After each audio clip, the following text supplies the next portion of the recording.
Hello guys, how's it going? In this video we will look at the isnumeric method in Python. So the isnumeric method returns true if all the characters are numeric, and it will return false otherwise. So it is stronger than isDecimal and isDigit method, and also includes characters such as exponents, like for example power of 2, and fractions like 1/2. So this is how the syntax look like. The method takes no parameters and will return a boolean value. More specifically, it will return true if all the characters in string are numeric and there is at least one character in the string. So let's look at examples. The first example, we have our usual string, and we can see that it is a numeric value, or yes, a numeric string. So let's try it.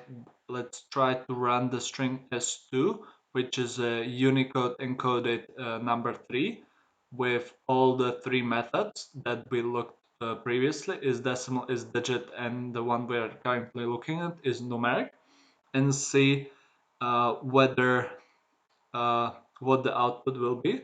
So let's run this, and we can see that the number 3 is actually a decimal, digit, and a numeric value.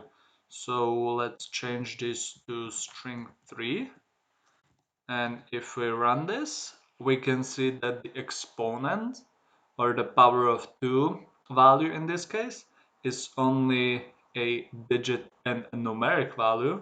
And if we run the string 4, we can see that fractions are only considered to be numeric values. So just a quick recap. Um, Basically, all the characters which contain digits in it from 0 to 9, it can be fractions, it can be exponents or regular numbers, are considered to be numeric. Only the exponents and the regular numbers are considered to be digits, and excluding also the exponents and considered only the bare-bone numbers from 0 to 9 are considered to be a decimal numbers. All right, so that's pretty much it. So thank you for watching. I'll see